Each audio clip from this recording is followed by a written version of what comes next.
Hello, and welcome to our radio drama presentation of The Addams Family.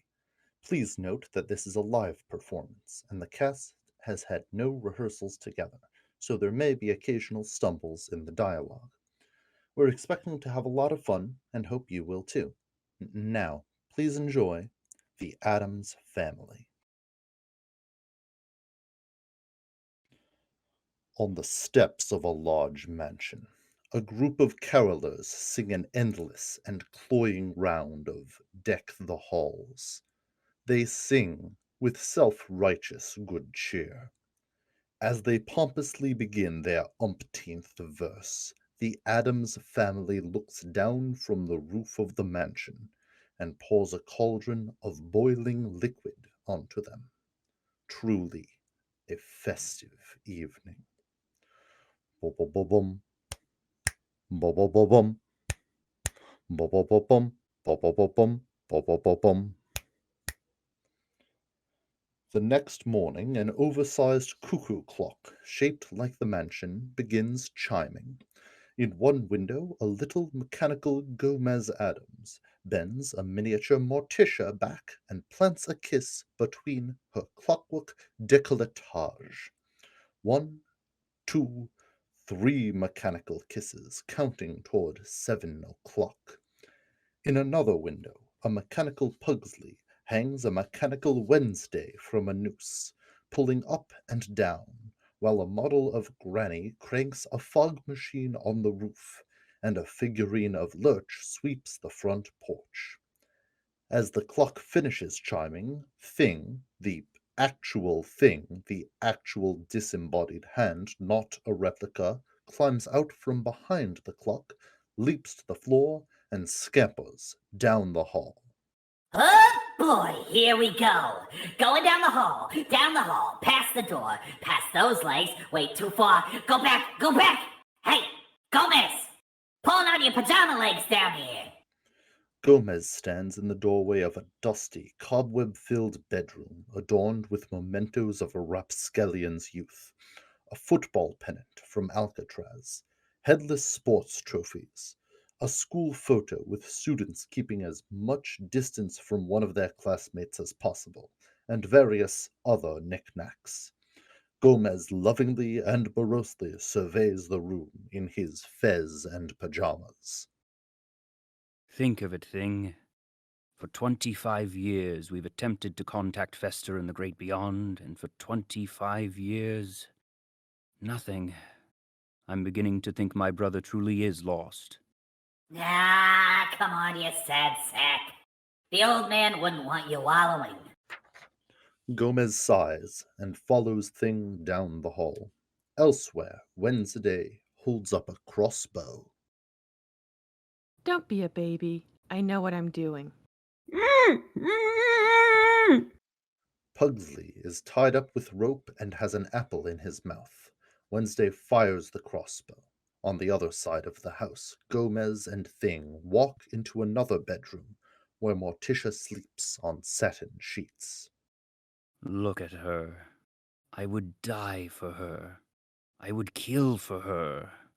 Either way, what bliss. Morticia opens her eyes and smiles at her husband. Unhappy, darling? Oh, yes. Yes, completely. As Gomez sits on the bed, Morticia reaches out with one hand to his face and uses the other to block the sunlight streaming in from the window. Gomez, son, il me pèse comme une poignarde. Oh, Tish, that's French. Oui. Cara mia. He kisses her hand passionately before leaping up from the bed, drawing his bedside saber. En garde, Monsieur Soleil. He uses the blade to close the window blinds, then pierces the floor with a triumphant flourish. Gomez, Querida. last night you were unhinged. You were like some desperate, howling demon. You frightened me. Do it again. In the entrance hall, Lurch stands by the door, in his usual stoic manner, holding out two brown paper bags whose contents wiggle. Wednesday takes one with an expression that, at least for her, is sincerely grateful. Thank you, Lurch. Pugsley takes his bag and peers inside, but Lurch growls and Pugsley closes it again. The siblings walk out the front door while their father hits golf balls off the balcony. Thing acts as a tea while Morticia watches, sipping tea. Gomez hits a ball, and pained cawing of birds is heard shortly thereafter. His next strike sends a ball soaring toward the well-tended home of their neighbor. The house's occupant is a crusty patrician whose breakfast is interrupted by the ball shattering his window and landing in his cereal bowl, splattering him with milk. The man walks out his front door and holds up the ball, shaking it angrily. Damn you, Addams! Sorry about the window, Judge. Keep the ball. I have a whole bucket full. He holds up a bucket of golf balls and tosses his club to Thing, who tosses it into a golf bag. You moron! Later, in the conservatory, Morticia snips the blossoms off roses, while Gomez plays chess with Thing. It is a milestone, Tish. This very night, our 25th seance. All those years, gnawed by guilt, undone by woe, burning with uncertainty. Don't torture yourself, Gomez. That's my job. Oh, Tish. Imagine, darling, if Fester did come back. Half alive, barely human, a rotting shell. Don't tease. Outside, a man and woman walk up the driveway and approach gate. No, not our gate. Gate. It has a name, thank you very much. The wrought iron guardian opens of its own accord. The couple seems startled but not surprised. They've obviously been here before.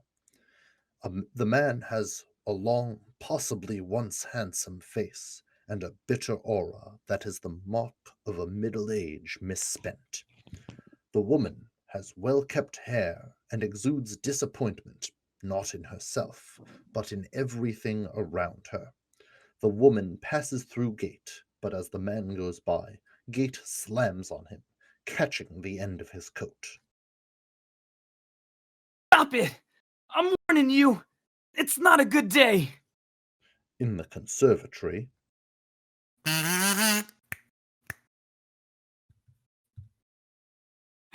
Hey! Point! Hey, Gomez! It's Tully! Hey, point! Out the window! Look, darling, Tully is here. as Gomez turns away, Thing moves a captured rook back onto the board. Ha! That Tully. Romping with Gate. Outside, Tully finally manages to rip his coat away from Gate, and the two visitors continue toward the door. These are your last paying clients. May I remind you? If it gives you pleasure. Something has to, like a decent coat, something dressy for evenings. Ask for a loan. Beg. No loans, Margaret. I am not a bum. Don't say it. I'll get the money. I have a plan. This is all so humiliating. Why did I marry you? Because I said yes. Once inside, Tully marches toward Gomez's study while Margaret speaks with Lurch, attempting to not look intimidated by the butler's stature. I'm here to see Mrs. Addams. About the charity auction?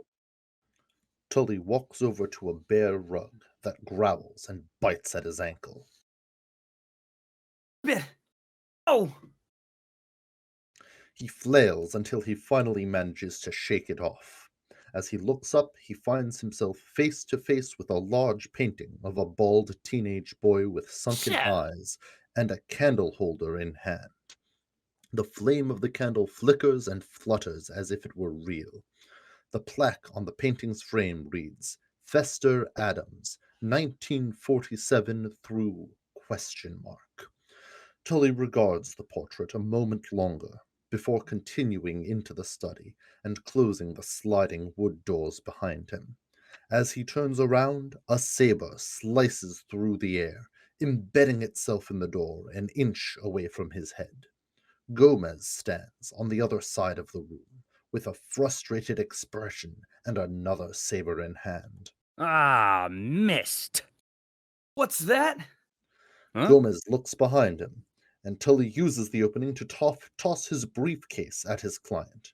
Gomez, back still turned, holds the blade over his shoulder and uses it to catch the briefcase by the handle. He turns to his guest again as he tosses the briefcase onto the study desk. Dirty pool, old man. I like it. Tully strikes at Gomez, but is quickly parried and countered. Gomez drives his opponent back, shredding Tully's jacket in the process.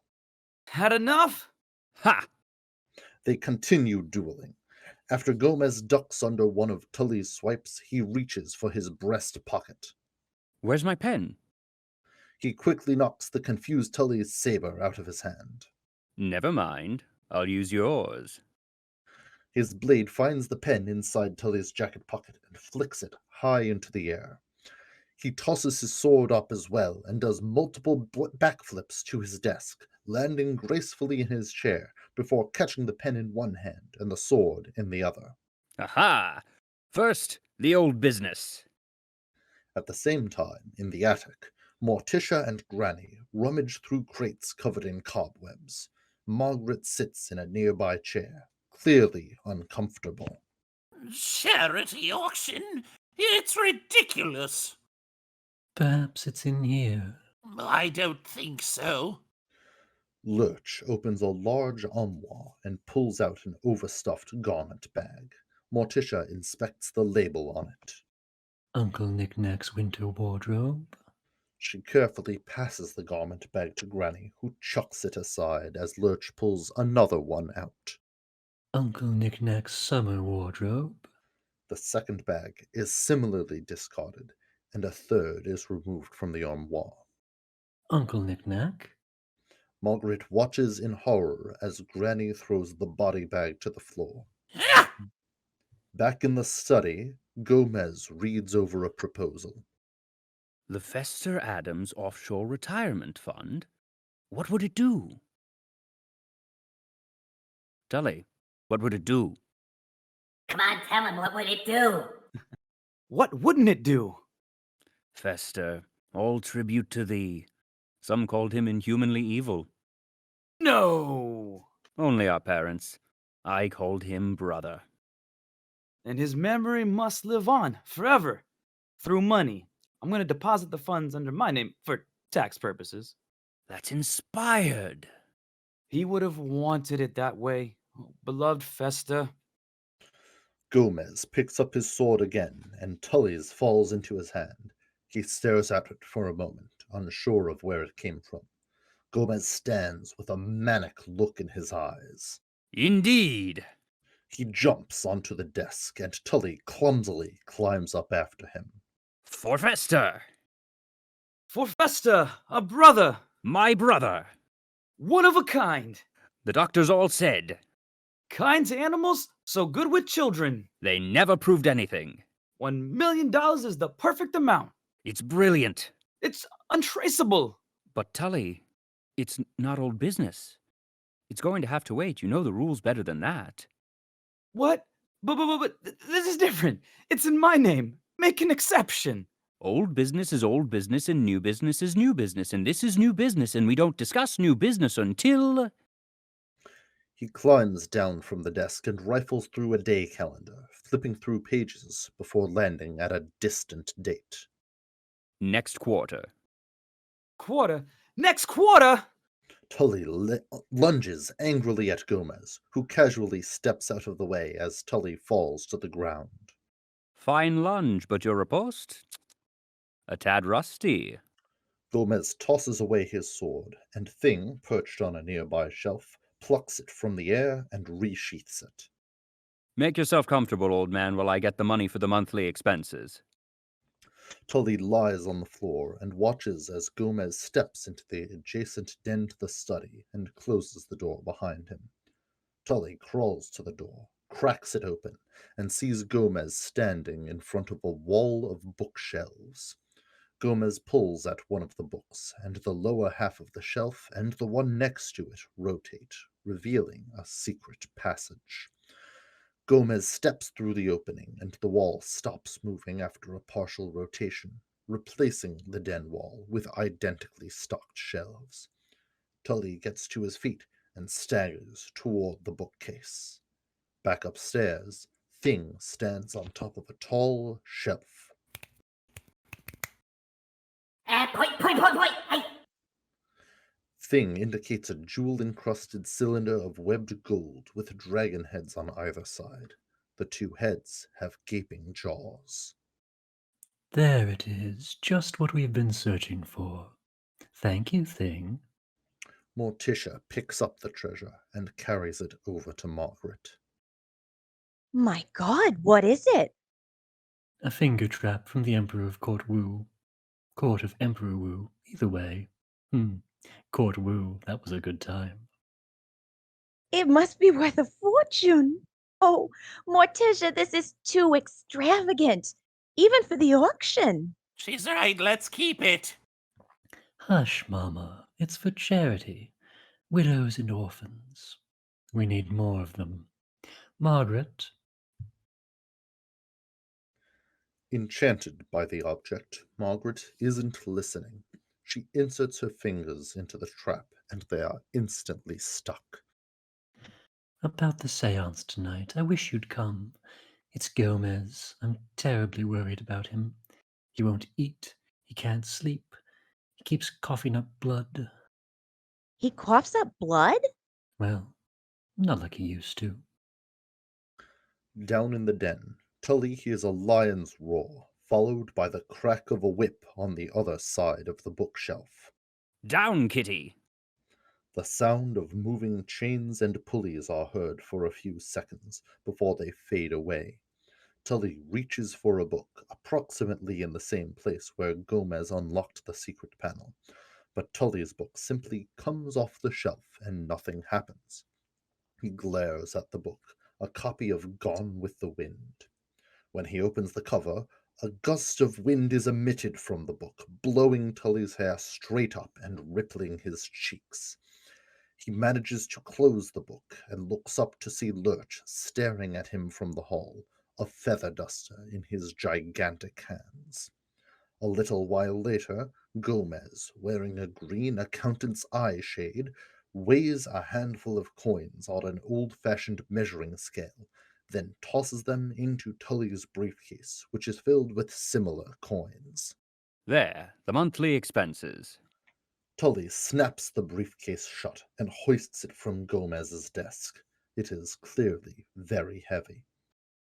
I don't suppose you have any paper money in that vault, Gomez. It's time, for a new fund, like a checkbook. Never. The banks. I don't trust them. Strange people, Tully. Really? Not like you and me, or Fester. The seance. I need you there. For him. Seance? 8 o'clock. Oh, by the way. Gomez flips an extra doubloon across the room, which lands expertly in Tully's vest pocket. I broke another of Judge Womack's windows this morning. A few minutes later, Tully is on the front steps of the judge's house. Still working for Addams? He turns to Margaret. Mother warned you, Margaret. I can still hear her voice. Clear as a bell. She always said, day in and day out, marry Tully Alford. And you'll hear Satan's laugh. Here's your doubloon. I'm stuck. You're a lowlife, Tully. And Margaret. Are those rubies? Later that day, Tully enters his office, still lugging his impossibly heavy briefcase.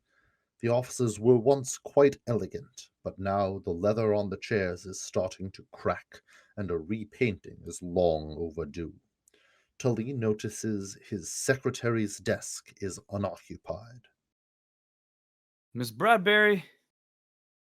Miss Bradbury! She's at lunch, Mr. Alford. Alarmed, Tully steps into his office and sees a steely, almost aristocratic woman in her 60s sitting on the couch opposite his desk. Tully smiles sheepishly as he sets his heavy briefcase on the desk. Abigail. I mean, Mrs. Craven. I was just about to call you. I'm certain you were. You haven't met my son, Gordon, have you, Mr. Alford? Tully turns and sees a tall, round man closing the office door. Impeccably, if eccentrically dressed in a jacket, a sweater, and baggy slacks, Gordon has pale skin, sunken eyes, and puffy black hair. He stalks toward Tully with a threatening look in his eyes. Is this the one, Mother? The deadbeat you mentioned? Before Tully can react, Gordon has him by the throat, pinned against the wall. Oh, wait. Hold on. You have to listen to me. We do, Mr. Alford? And why? Gordon twists his arm, rotating Tully with one hand until his captive is upside down. Please, hear me out. Hear me out, please. Your call, Mother. Gordon and I enjoy a very special relationship. She's a pip. Refreshing, no? Down, Gordon. Mother? Gordon? Gordon lets go, dropping him on his head. We've lent you a considerable sum, many thousands of dollars. Payment is due. I don't have the money to repay you. I've tried everything. Oh, Gordon, I want to believe him. So do I. Make me proud. Gordon grabs Tully and sweeps him onto his desk. Tully's briefcase falls and pops open as it hits the floor. Abigail and Gordon light up at the sight of the gold. He lied to us, Mother. No. It's not what you think. Those are doubloons for the Addams account. Addams? There's more. There's a fortune, but nobody can get to it. Don't you think I've tried? Have you? Have you tried hard enough? Ask him, sweetheart. No, sweetheart. Don't ask. As Gordon leans menacingly over Tully, the lawyer's eyes go wide. Tully stares in disbelief as he realizes that, other than having a full head of hair, Gordon looks strikingly similar to an image he saw earlier that day. Yes. Gordon looks to his mother in confusion. Later that night, a storm rages as the Addams prepare for their seance. Gomez and Morticia stand just outside their front door, looking out into the rain. It's a miserable night. I know, darling. Seance weather. Children, we're starting. Put down the antenna. At a nearby motel, Gordon cruelly shoves a forkful of pasta into his mouth as he stares across the table at Tully. Abigail stands nearby, looking at a picture of Festa provided by Tully. It's unbelievable. This hideous creature and my little boy. They could be twins. But they're his family. What makes you think they'll fall for it? You shave your head, you're dressed up, no problem. They'll think he's Festa, their long-lost brother. I hope so, Mr. Alford. For your sake. Hey, I've been the Addams lawyer for years. They're morons. Obviously. What about the gold? They got this vault. It's... Gordon abruptly stands and grabs Tully by the coat. Where? I'm not sure. Well, that's a problem, isn't it? Now listen, Festa's been missing for 25 years. He and Gomez had some sort of fight, and Gomez feels incredibly guilty about it. He'll tell you anything. Just ask. It's foolproof. It had better be. Now get out. Gordon releases Tully, who cautiously backs toward the door. It's gonna be great. You're gonna get back all the money I owe you and more. You'll see. Really. He quickly leaves, shutting the door behind him. This is it, Mother. The one we've been waiting for. No more loan sharking, no more storefront scam. I get the gold and we're gone. And Tully takes the rap. Gordon, it's brilliant. No, not Gordon. Of course not. Fester. Tully and his wife make their way to the Addams mansion and are greeted by Lurch and Wednesday. Once inside, Tully helps Margaret take off her coat. Her arms aren't in the sleeves because she still has the finger trap on. Big night for you guys, eh? Small fry? Hello, sweetheart. She holds out her trapped hands. Could you? Wednesday presses on the spines on the top of the dragon heads, which releases the trap. Oh, thank God. Morticia appears nearby. Welcome, honored guests. Entrails. Granny walks out from the kitchen and presents a tray of vile-looking hors d'oeuvres. Tully and Margaret do their best to keep straight faces. A few minutes later, Lurch sits at a pipe organ, playing haunting music, while the rest of the family and their guests sit at a circular table with a crystal ball in the center. Sing, O spirits, hearken all souls. Every year on this date, we offer a clarion call to Fester Addams. Pugsley pulls out a meat cleaver and brandishes it at Wednesday. Stop it. Pugsley had the meat cleaver aimed at his sister. Reluctantly, though, he hands it to Gomez, who looks to Tully with an amused smile. Kids.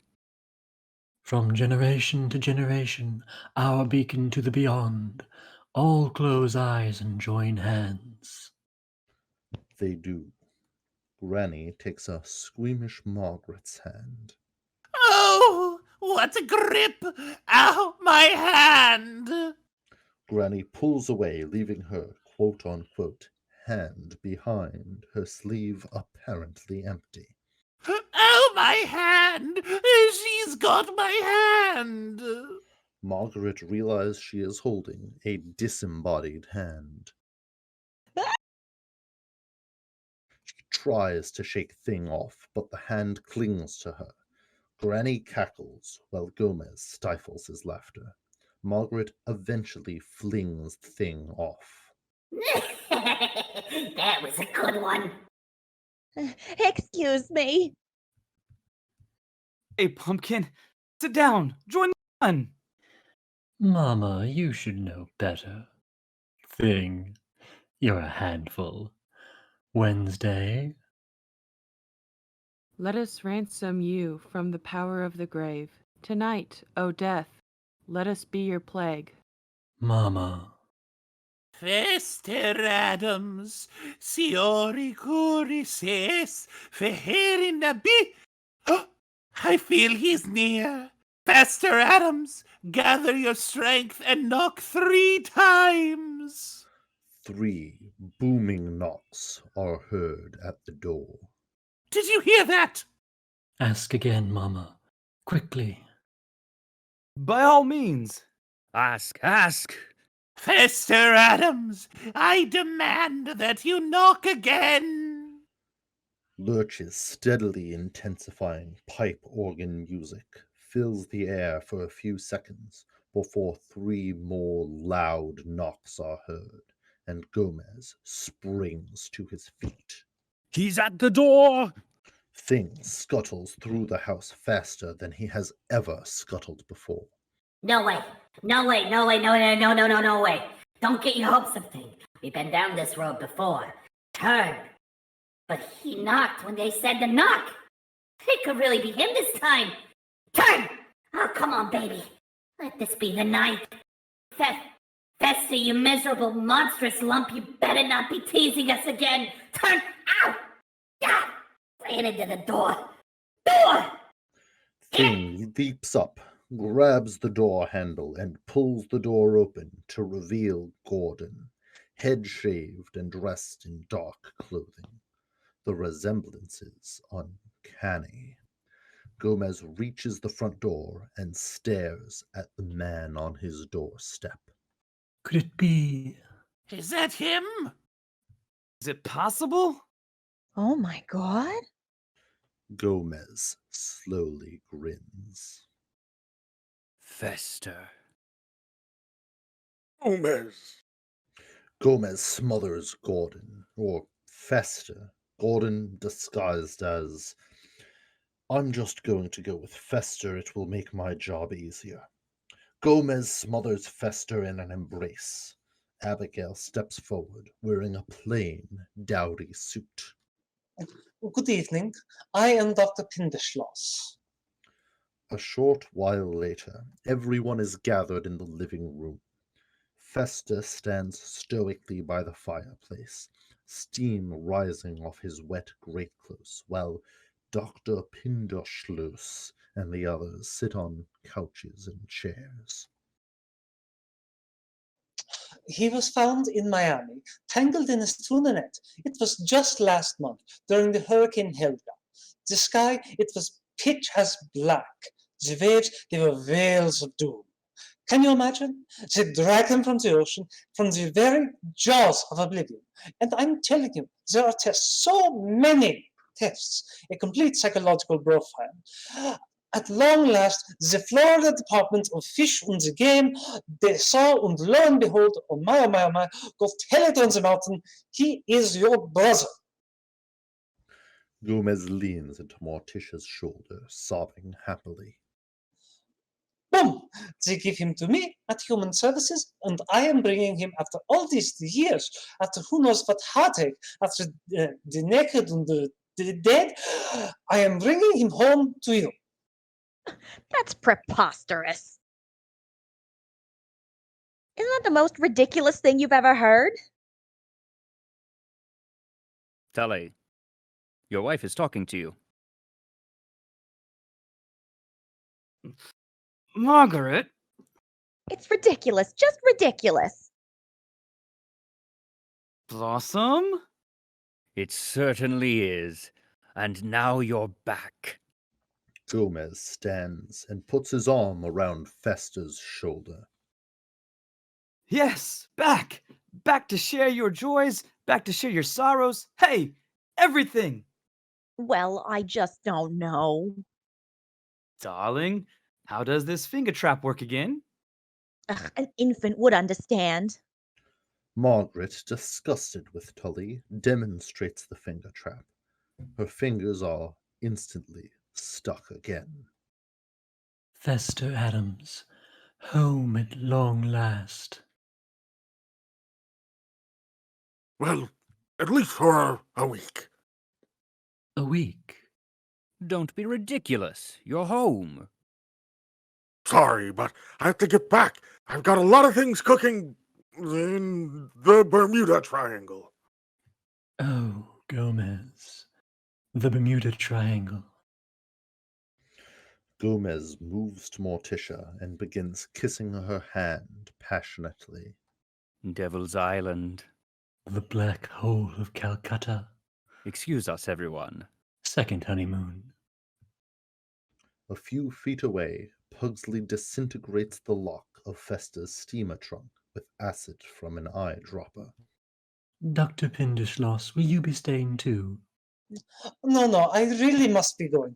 But I will be back, you can bet, to be checking on Fester's adjustment. Pugsley cracks open the trunk and reaches his arm inside up to the shoulder, fishing among the contents. Something snaps. He grins, then pulls out his hand.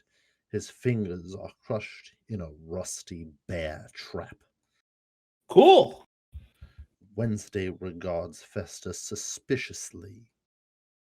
Nobody gets out of the Bermuda Triangle. Not even for a vacation. Everybody knows that.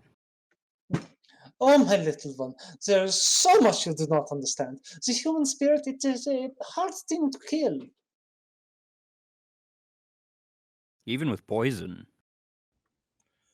Later, Fester is shown to his room, opens his luggage, and pulls out a chainsaw. As he puts it on the table, Morticia walks in. Unpacking? Let me. Oh, it's all right. I can do it. Morticia ignores him and begins removing various items from the trunk. A crowbar, dynamite, cyanide. She turns to her guest, who looks terrified. Fester, as if we'd run out. She hands him the vial of poison and turns to leave. Good night. As soon as Morticia is gone, Fester slams his case shut and goes to the door, putting his ear against it for a moment. When he hears nothing, he peeks out and sees Wednesday standing in the doorway of her room across the hall, staring back at him. They regard each other for a moment before Fester retreats into his room again. Nosy little brat. He begins looking at the various mementos strewn about. He picks up a dusty picture frame containing a portrait of young Fester and Gomez, each in dog-carrying cases, being held by their father in front of a crude sign that says Camp Custer. He puts it down and picks up a double frame containing pictures of identical twin girls. Flora is imprinted below the photo on the left, and Fauna beneath the right. Fester hears the soft creaking of a door closing and checks the hall again. Wednesday's door is shut, but her absence does little to comfort him. He closes his door again, turns off the light, and moves over to the bed.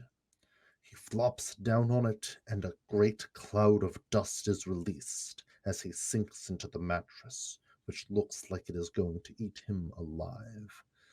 Nevertheless, he allows himself to get comfortable and closes his eyes, but they pop back open when he hears his door opening. No, who's there? He sees a shadow and slowly pulls a knife out of his boot. Lightning strikes and the window flies open, letting in a gust of wind that blows 2 of the 3 candles out next to his bed. He shakily uses the last candle to relight the other 2 and sits up, just in time for Thing to jump onto the bed and grab his leg. Down the hall, Gomez and Morticia snuggle as they listen to Fester's terrified screams. My own dear brother. I've got goosebumps. I know. Screams in the night. It can only mean one thing. He's home. They smile and gaze out into the torrential downpour as Fester continues to scream. The next morning, Gomez stands in Fester's room, watching him sleep. Thing snoozes on Fester's chest just below Fester's actual right hand. Gomez gently lifts Thing, waking Fester in the process. The startled man pounces onto Gomez, pinning him to the floor with his knife against his throat. Ah, ha ha, breakfast? Gomez grabs the knife and flips Fester over himself so that they're both on the ground, heads beside each other. Damn, it's good to have you back. Let's go. He stands and begins walking out, but pauses and turns, glancing at the still-downed Fester. 2 out of 3? He tosses Fester's knife back at him, the blade sticking into the floor right beside his head. Downstairs, Granny serves breakfast. Everyone but Pugsley is already there. Ah, home cooking. There's nothing like it in the world. May I have the salt? Fester reaches for the shaker and begins moving it toward Wednesday. What do we say? Now. Granny tosses some sort of green slop onto Fester's plate.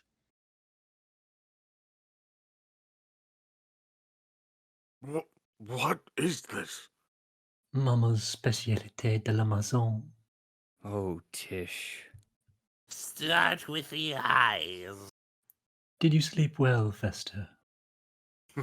Like the dead. Really? Who would have thought the Bermuda Triangle could change a man so much? You used to toss and turn all night. We had to chain you to the bedposts. It doesn't make sense. Well, the Bermuda Triangle is such a large and mysterious place. You'd be surprised at all the things you don't know. She certainly would. Wednesday adores the Bermuda Triangle. She studies it. Death at sea. She's hooked. Ask me anything. Fester turns his back on Wednesday and instead addresses Gomez. Oh, well, being in my old room's floor brings back memories. Remember Camp Custer? For preteen offenders. Yeah, aren't memories precious? Well, I'd like to spend the day wandering through the house, remembering. No. Sorry, old man. No wandering today. Today we're going straight to the vault.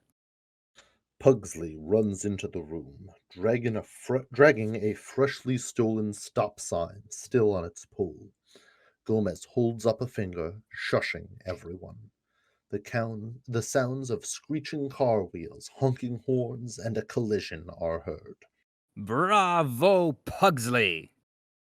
After breakfast, Gomez takes Fester to the den and reaches for a book on the shelf.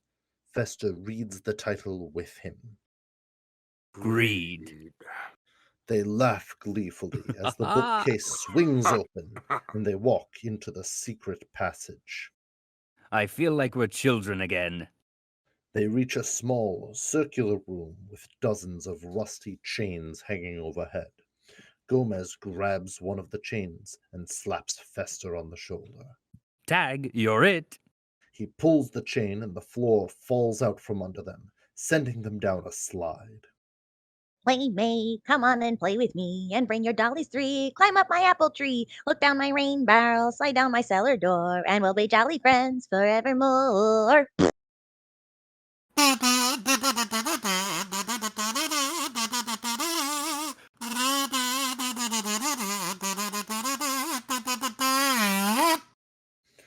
The slide deposits Gomez and Fester onto a dock beside an underground river. Gomez is in high spirits, while Fester is wobbly.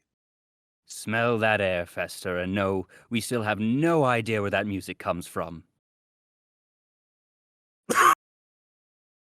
Fester inhales dutifully and gags. Like a tomb with cheerful children's rhymes and kazoo. Gomez strides to the end of the dock, where a Venetian gondola is waiting. Tutti a bordo, frato mio. The sea, your second home. Fester boards the gondola gingerly, looking queasy. Ships ahoy! Gomez winds an old Victrola, puts on a straw gondolier's hat, and sings an aria as he sets sail. Upstairs, Wednesday and Pugsley explore the attic together. Wednesday stands in front of an electric chair, while Pugsley plays with a miniature guillotine. Do you think that's really Uncle Fester? Father says so, but I think Mother isn't sure. Pugsley, sit in the chair. Why? So we can play a game. Pugsley sits in the chair, and Wednesday begins strapping him in. What game? It's called Is There a God? Underground, still singing, Gomez pulls toward a massive metal door set into the rocky wall of a grotto. He docks the boat and leaps out excitedly, immediately moving to the oversized combination lock on the door. The vault. Ha! 2 to the right, 10 to the left, and then around 2... 5? 11. 2, 10, 11. Eyes, fingers, toes. So many years. Gomez slowly opens the door, revealing what looks like a decrepit 19th century men's club. Torn red leather chairs and settees, an assortment of torture devices, rare taxidermied animals, and a drinking bar with a cracked mirror behind it. Welcome back. Thanks. Our secret place. Sanctus Sanctorum. If these walls could speak, eh, old man? What? What would they say? You tell me. You go first. Senior partner. Junior spaceman. First, a brandy. Do the honors. I've got a real treat in store. Gomez begins rummaging through a box of film reels while Fester goes to the bar. Oh, where is it, you ridiculous imbecile? Fester pockets a silver cocktail jigger, then uncorks one of the many glass bottles on the bar. As soon as the cork pops out, the bar and the area of the floor next to it begins spinning, stopping after a half rotation. Fester turns around to find himself in a room filled with gold coins, jewels, bizarre but priceless statuary, and other treasures. 3 hallways filled with glittering objects extend as far as the eye can see. Gomez is too busy using a club to beat a snarling creature that he finds in the film box to notice the movement behind him.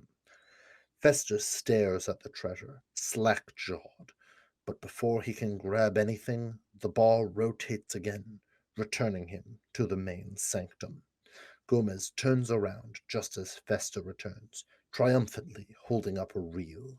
Aha! Showtime! The film is a home movie of a young Gomez and Fester, shark fins strapped to their backs, sneaking through the reeds of a lake filled with swimmers.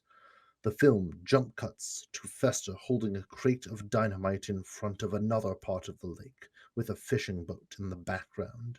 The 2 men laugh and drink from absurdly large glasses together. The next cut is the Addams boys at a formal ball. They both look sinister and dashing in their tuxedos, and Gomez is already smoking his trademark cigar. The 2 approach a pair of identical twins. There, the debutante ball. Remember that fateful night? Of course, your first cigar? What? Come on, old man. I've smoked since I was 5. Mother insisted. On the screen, a waist-up shot of the boys dancing with their dates is shown. Ah, yes. Flora and Fauna. Quite the pair, eh, Gomez? For the first time today, Gomez looks sad. Can you ever forgive me? What? I didn't love them, yet I wooed them both out of foolish pride. You were so dashing, you could have any woman you wanted, dead or alive. I was jealous, insanely jealous. I admit that now, but I did not mean to drive you off. Not to the Bermuda Triangle. Well, it's water under the bridge? Well, it's forgiven and forgotten. Gomez embraces Fester lovingly for several seconds before turning the hug into a painful headlock. Fester gasps for breath. Come on, say it. Say the secret password. No password. Come on, stop fooling. You remember. Please. I'm joking. Please. Gomez, perplexed, releases Fester. You forgot our secret password? The word we use 100 times a day? Our special private name for each other? That was a long time ago when we were children. You almost killed me, you demented freak. Poor devil, what did they do to you in that Bermuda Triangle? In the attic, Wednesday puts the electric chair's metal helmet on Pugsley. But if he's not Uncle Fester, then who is he? Somebody else. Wednesday flips the chair's power switch. It has to warm up. Why? so it can kill you. I knew that. But why would Dr. Pinderschloss tell a lie? Because she wants something. Do you have any last requests? Can I have some ice cream? No. Then just do it. Morticia walks into the room and crosses her arms. Children, what are you doing? I'm going to electrocute him. But we're late for the charity auction. But Mother, I said no. Please. Oh, all right.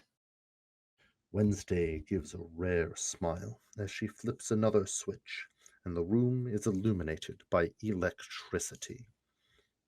Later that evening, Margaret stands in front of an auction block, holding her still trapped fingers out. On the stage beside her, Judge Womack acts as the event's auctioneer. This magnificent piece is encrusted with rubies and 15 emerald chips. It was donated by Morticia and Gomez Addams. Morticia and Gomez sit with their family among the crowd of nearly 100 obviously wealthy people.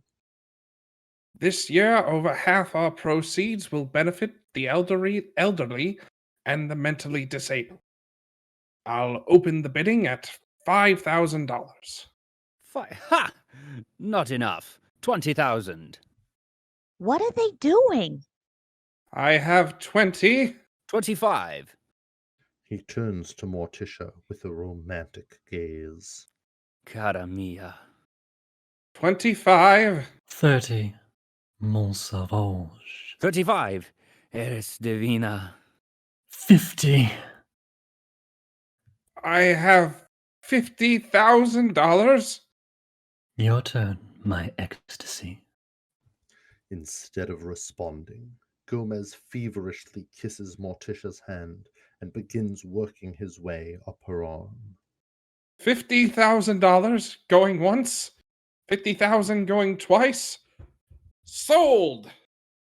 Womack grins awkwardly as Gomez and Morticia make out passionately in the audience, making the announcement over Morticia's moans. To Morticia Addams for Yes. $50,000. After the auction, Lurch drives the family home. Festus stares at the reclaimed heirloom, now with his own fingers stuck in it. Isn't it too enchanting?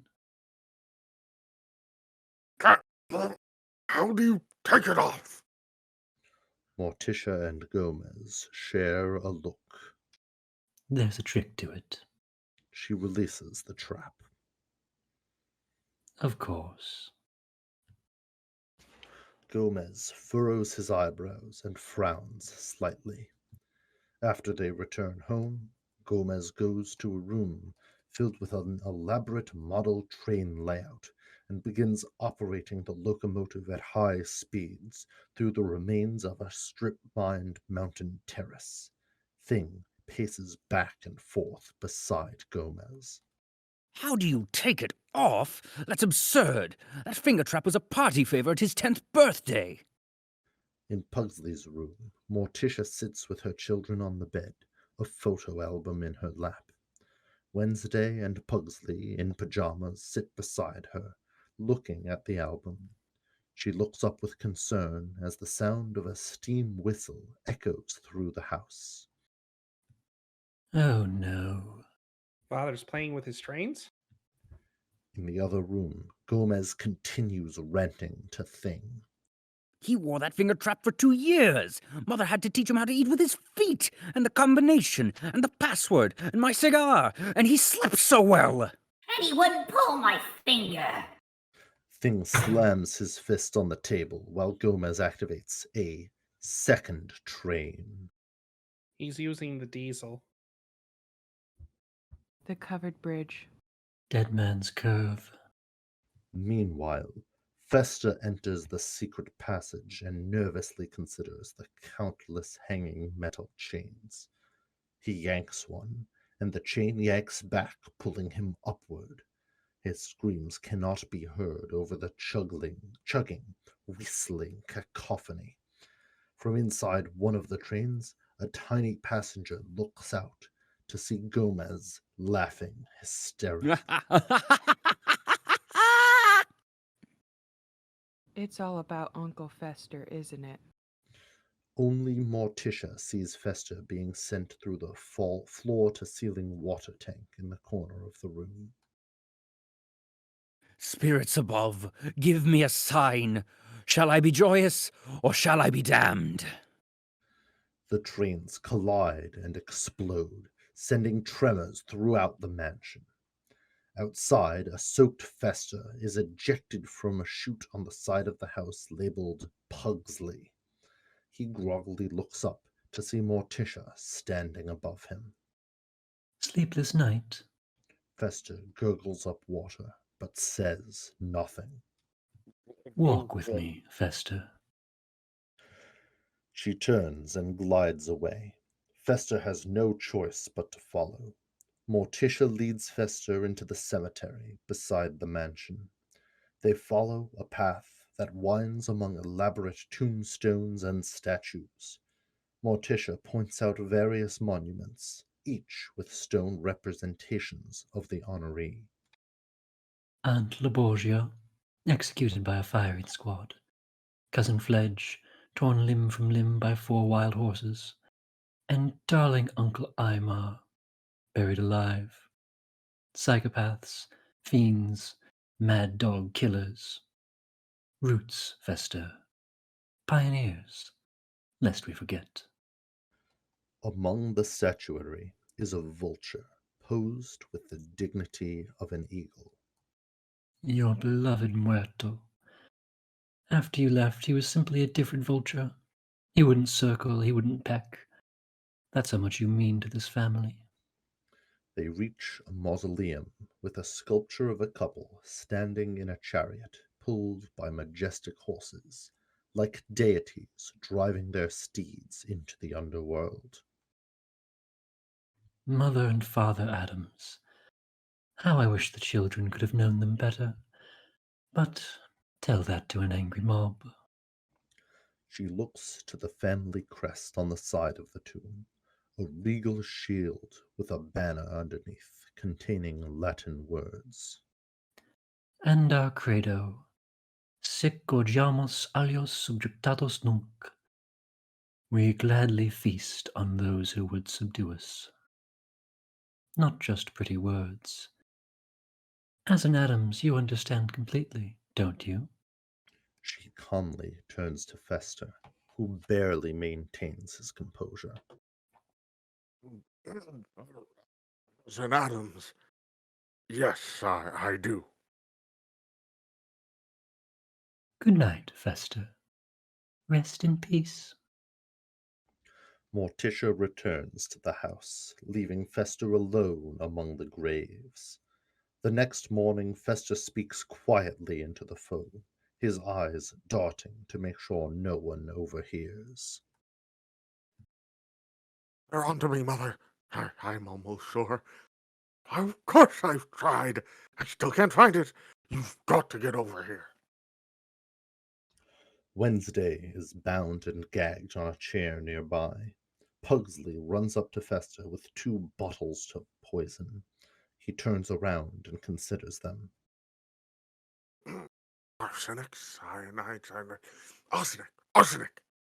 Pugsley walks off, and Fester returns to his call. Now, don't say that. Oh, you know I do. Later, Morticia helps Granny with the dishes after lunch. His trains are everywhere. The children are beside themselves. She stops Wednesday as she passes by with a knife. Is that for your brother? Yes. I don't think so. Morticia takes away the knife, exchanging it for a much larger meat cleaver. Wednesday takes the new knife and exits as Morticia turns to Granny again. What do you have? A knife. Much better. This can't go on. How can I help him? Tell me, Mama. Granny opens a ragged, leather-bound book and thumbs through the pages. Oh, troubled husbands. Adultery? Oh, no. Financial, money troubles. No. Turned into a toad or reptile. Is there an index? Oh, here it is. Suspicion and anxiety in husbands. What does it say? Drain all his blood. Replace it with vinegar overnight. Leave a headless rooster beneath his pillow. Smear his forehead, palms, and feet with the tears of a stillborn monkey. Add milk. I can't do that. It's barbaric. Really, Mama, I'm surprised at you. Using milk.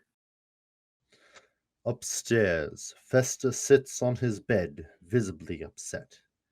Abigail is there as well, calmly inspecting the room with disdain. Oh, they know I'm a fraud. The whole bunch! It's not gonna work. Who knows? Gomez, that overheated moron? He's no moron. He's Vesta's brother. They had some awful fight years ago. He's suspicious. They all are. I can tell. Really? Well, thank God I came over. I can counsel the troubled family, ease their distress. It's my calling. Remember, Gordon? What? I'm a doctor.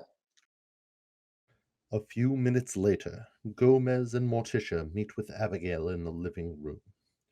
Gomez lays on the couch, while Morticia and Abigail sit in armchairs.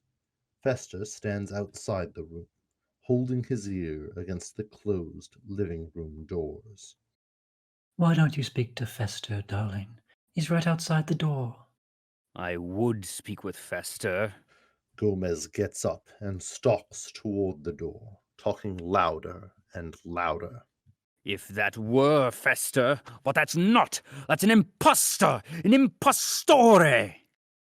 Festa hears and storms off. A charlatan, a sham, a counterfeit, a flimflam. Festa is halfway to his room, but stops when he hears clashing swords. Oh, villain, villain, smiling damned villain. Who calls me a villain, breaks my paid cross, plucks off my beard, and blows it in my face.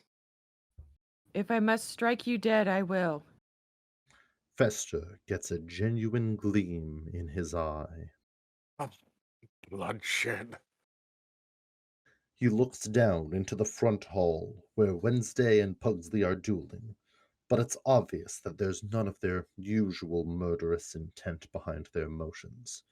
Wednesday does a spinning strike and allows Pugsley's blade to catch her across the stomach. She staggers and then lowers herself onto the bottom of the staircase, quote-unquote dead. Oh! No. He rushes down the stairs and takes Pugsley's weapon. Give me that sword! Haven't you ever slaughtered someone? He's only a child. No excuse! He pulls Pugsley over to him, puts the sword back in his hand, and helps him point at Wednesday's throat. All right, remember, aim for the major artery, the jugular. In the living room, Gomez is still raving. A faker, a phony, an utter fraud, sus, base, deceitful. Mr. Addams, I believe I am understanding I can help, yes? The theory of displacement. Is this familiar? No. Tish? Morticia shakes her head. Oh, it is too exciting. I will explain. Is it unpleasant? Deeply. Gomez sits beside Morticia and takes her hand. They both listen with utter fascination. Your very own brother. You drive him away. Go, off with you. But then you are feeling the little black monster. Pugsley. Guilt. Yes, your brother returns. You feel guilty. You displace. I do? The feelings in your brain cells, they bubble and collide. You suspect things. You love him, but you resent him. Love, hate, love. Like for Mama, no? But I didn't hate my mother. It was an accident. It is a very common psychosis. I am seeing it every day. Lucky doctor. Displacement. How bizarre. And here I thought Fester was the problem. He's sullen, He's furtive. backstabbing. He looks. I suspect him, You're unbalanced. and I hate him. By God, you're right. He is Fester. Thank you, Dr. Pinderschloss. I do what I can. Upstairs, Fester shows the children an enormous book with the title Wounds, Scars, and Gouges.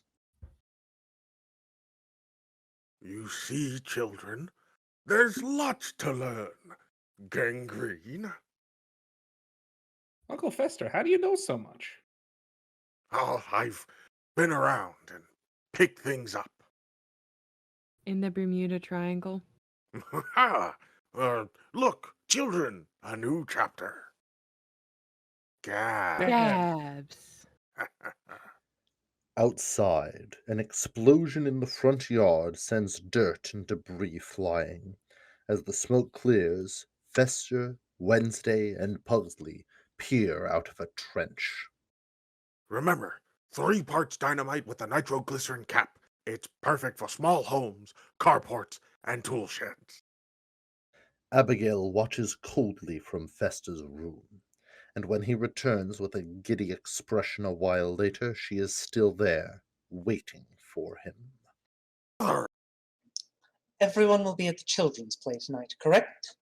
Oh, yes, I've been working with them. It's gonna be fun. Fun? Is that what we're here for? Fun? She slaps Fester, then immediately hugs him. Oh, darling, forgive me. You can see what they've driven me to. I've raised a hand to my child, my reason for living. You can't go to the play. But kids! The house will be deserted. The vault will be ours. But Mother! Abigail hugs Fester's head to her bosom. Can you hear it, my treasure? My heartbeat? It beats only for you. Listen closely. It says, Gordon, I love you. Gordon, the vault. I do hear it. Soon we'll have the money, and we'll be far from here. Loving mother, grateful son. Understood? Later, Fester stands alone on the roof, brooding as he looks out over the cemetery. Gomez walks out with a joyful grin. There you are, at last. What a fool I was to doubt you. Dr. Pinderschloss explained everything. What a lovely woman, so chilly. Displacement. It's a common psychosis. Isn't that grand? Is it? Look at it, Fester. Beaming, Gomez gazes down into the cemetery. The primeval ooze, quicksand, fumes, toxic waste. It's all ours, Fester. You belong here, old man. Stay. You don't know what you're asking. You have a beautiful wife, wonderful kids, the wasteland. I'm in the way. In the way? My brother? Gomez, take care. For you, life is all fun and games, a dance in the graveyard, stench, decay, but things change. Precisely. You're back. Those years apart, Fester. We can't do that again. You're home. Gomez holds out his hand and Thing hands him a golf club. Gomez passes the club to Fester. Thing supplies Gomez with another club, and the 2 men hit golf balls off of the roof. The balls fly over the cemetery and into the darkness. For... In the distance, the sound of breaking glass is heard. Damn you, Addams! Shortly later, Wednesday and Pugsley knock on Fester's door. Wednesday and Pugsley knock on Fester's. Are you there, Wednesday, Pugsley? Come on, Uncle Fester, come to the play. I said I was busy. But you said you'd help us with the Shakespeare and the pus. I changed my mind. While the children leave for the play, Fester sits in his room, arms crossed, holding back tears. We will now take a brief intermission. The Addams family will return in 10 minutes. We now return to our radio drama production of The Addams Family, already in progress. The family, dressed to the nines, arrive at the school without Fester. As they enter the lobby, then make their way past the families of other students, a young woman approaches Morticia. Mrs. Addams, can I see you for a moment? I'm Susan Firkins, Wednesday's teacher. Oh, of course, Mrs. Firkins. Wednesday's told you so much about you. Back at the house, Fester solders what seems to be a bomb in his room. At the school, Mrs. Firkins shows Morticia a bulletin board hanging in the lobby. Wednesday is an excellent student, but frankly, I'm concerned. You see, this is our class bulletin board. This month, our theme is Our Heroes. People we love and admire. You see, Susan Ringo has chosen the president. Isn't that sweet? And Harmony Feld has picked Jane Pauley. Have you spoken to her parents? But Wednesday brought in this picture. Calpurnia Addams. Wednesday's great aunt Calpurnia. She was burned as a witch in 1706. They say she danced naked in the town square and enslaved a minister. Really? Oh, yes. But don't worry, we've told Wednesday. College first. Later, Tully and Margaret chat with the Addamses. Margaret pinches her son's cheeks affectionately as she shows off his green and white costume. Isn't he adorable? I made it myself. It's charming. What is he, a lizard? An elf. She kneels and licks a tissue before wiping her son's face with it. Look at you. That's better. You are just too precious for words. Why, I could just eat you alive. Oh, no, Margaret. Too young. The play begins with a group of children dressed as flowers singing a song. Most of the parents politely watch. Some are even enthusiastic, but Gomez and Morticia look painfully bored. Backstage, Wednesday and Pugsley are putting on their makeup and Shakespearean garb when Fester appears behind them. Wednesday, Pugsley, I've changed my mind. He tosses a package to them. Uncle Fester. The children open the package while Fester runs off. At the house, Abigail knocks on the mansion's front door. Gordon, it's mother. Damn it, where is he? I never should have used him. Back in the auditorium, Fester shuffles past other families to claim the empty seat beside Gomez. I knew you couldn't stay away, old man. Abigail walks around the mansion and knocks on the vine-covered conservatory window.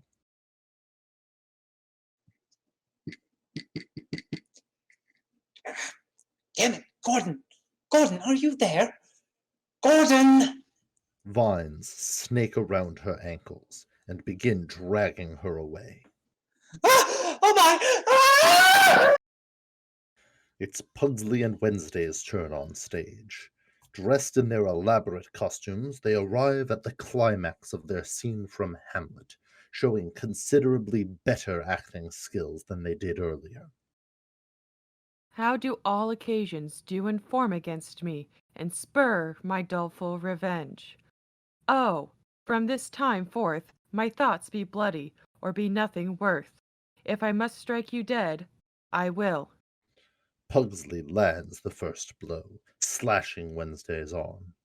Her sleeve tears and comical amounts of crimson water sprays out.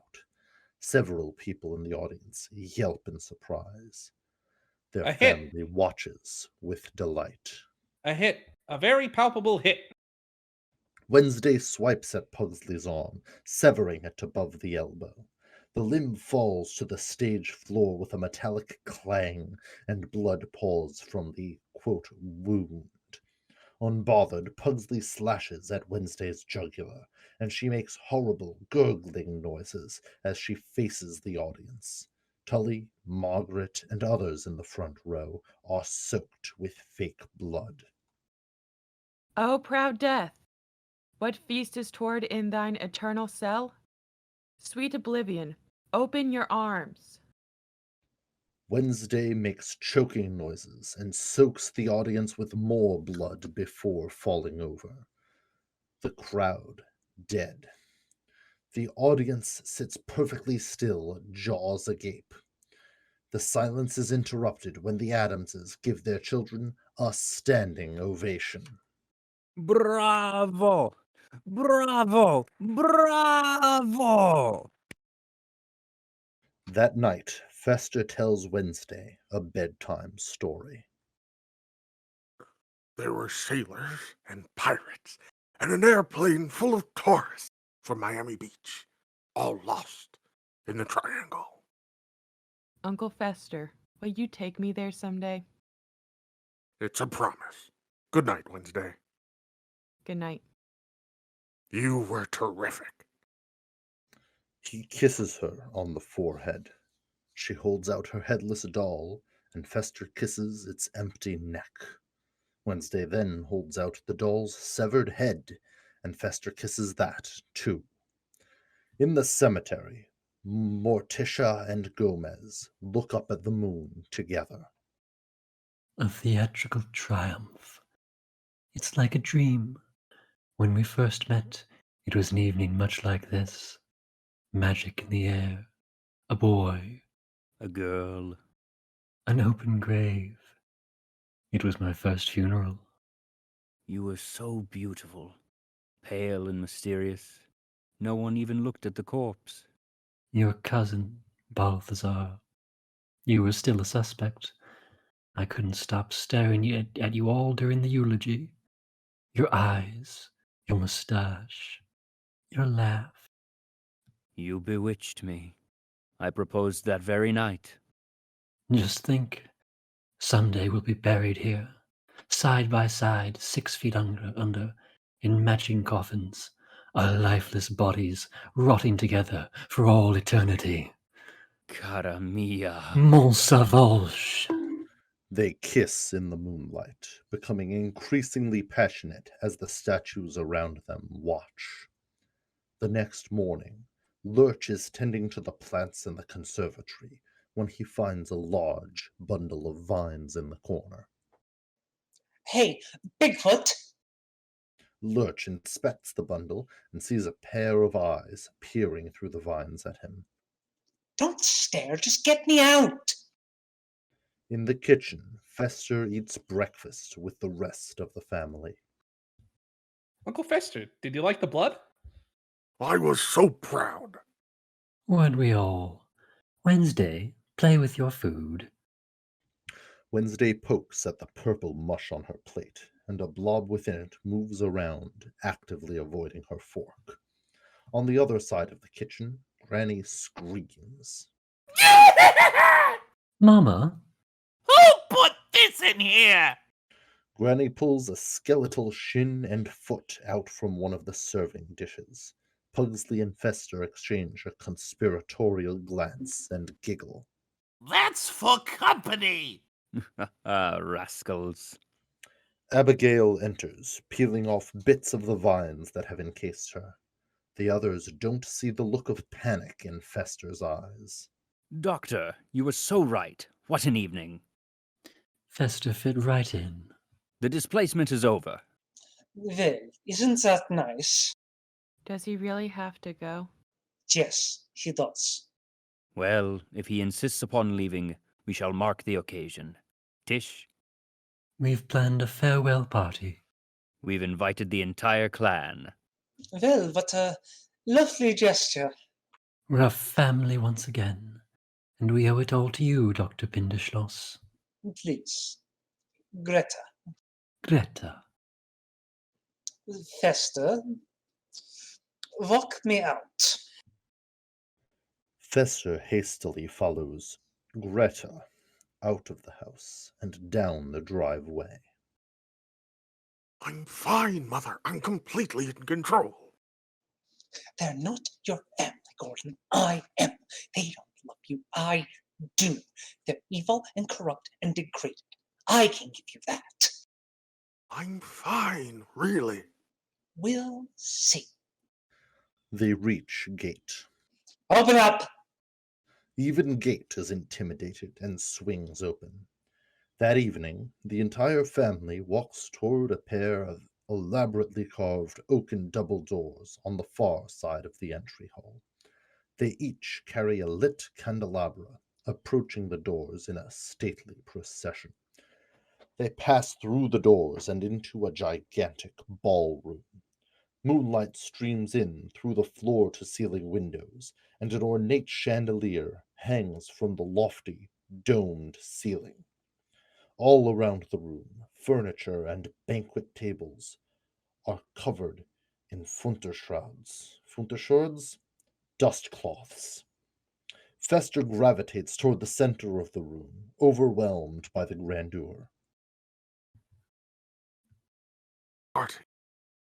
For me. Here.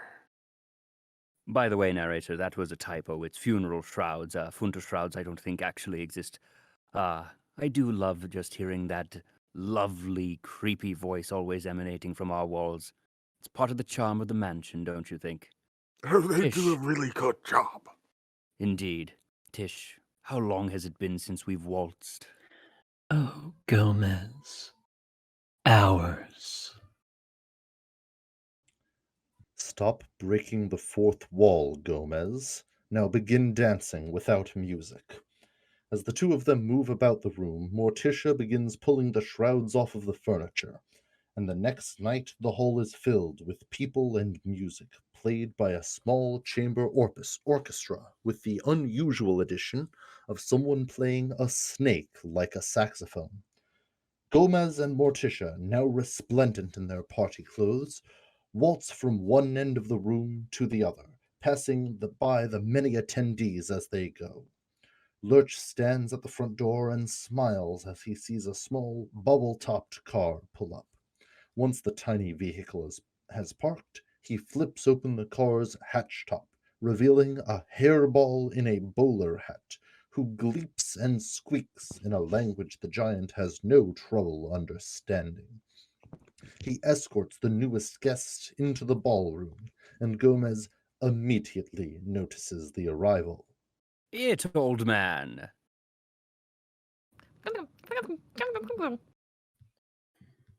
You're right. Far too long. Cousin It looks around and sees Margaret across the dance floor with Tully. The hairball glides across the floor toward Margaret, who breaks her forced smile when she leans in toward her husband. Don't let me out of your sight. Don't threaten me. These people are abnormal. Don't exaggerate. Margaret turns when she feels a tap on her shoulder. The tapping is from the top of a fuzzy lump, not a hand.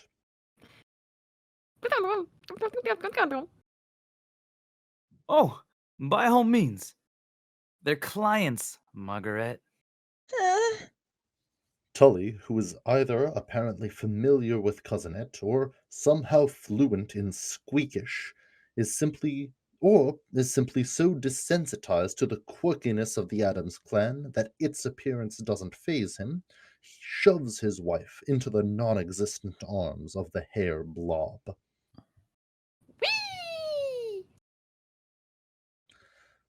Margaret looks at her husband, terrified, but Tully simply smiles and waves to her as she's whisked away. Nearby, Morticia approaches Wednesday and her dancing partner. Wednesday, Yes, Mother? could you run upstairs and check on your uncle, please? Wednesday escapes the grip of the hunchback, looking relieved as she exits. Why, Lumpy Addams, look at you, all grown up. Wednesday makes her way across upstairs and knocks on Fester's door. Uncle Fester? When there is no response, she opens the door, walks in, and doesn't see anyone, but hears voices coming from the attached bathroom. Yes, Mother, I understand. I hope so, Gordon. I'm counting on you. Don't let me down. Don't buckle. It's not going to be easy. There are people everywhere. Wednesday looks into the bathroom and sees Abigail standing behind Fester, shaving his head. You can do it if you just stop whining. No one likes that. It's unattractive. All right, fine. I will try and reach the vault tonight. But if we can't, well, that's it. Okay, Mother? I knew it. You are a fake. Abigail and Fester wheel around on her. Come here, my little one. Wednesday! Wednesday turns and runs. Get her! Wednesday runs into her room, and Fester initially overshoots it, but turns around when he hears her door close. He kicks his way into the room, just in time to see Wednesday disappearing down a trapdoor. Fester tries to reopen it, but the door is seamless. A few seconds later, Wednesday slides out of a chute on the side of the house marked with her name and takes off toward the cemetery. Fester runs into the cemetery shortly afterwards, but Wednesday is already out of sight. In the ballroom, Gomez greets Flora and Fauna. It turns out that they are not just identical twins, but conjoined identical twins. Flora and Fauna, amor. I cannot see. I'm blinded by such beauty. Gomez Addams. You terrible flirt. Always was. At least with me. Copycat. Tag along. Why, Gomez, the Amor twins. I've heard so much about you. Morticia, I hate you. You nabbed him, this darling man. He was mine. He was mine. Flora, Fauna, how can I compete? You're twice the woman I am. Gomez grabs Tully as he passes by. Tully, the Amor twins. They're waiting for Fester. Amuse them. Hello, Tully. Oh my god. On the other side of the room, Margaret has become slightly less unnerved by Cousin It.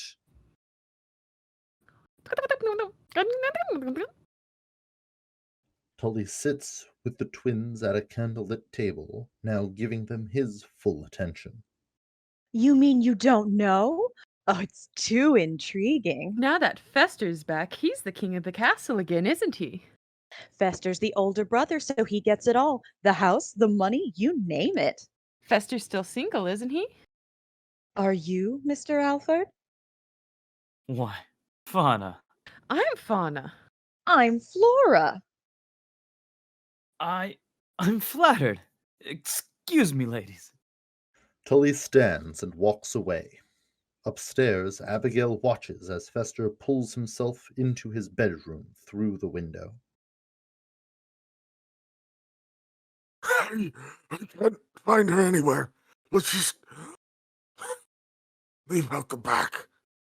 Oh, pull yourself together. She'll turn up, the little cockroach.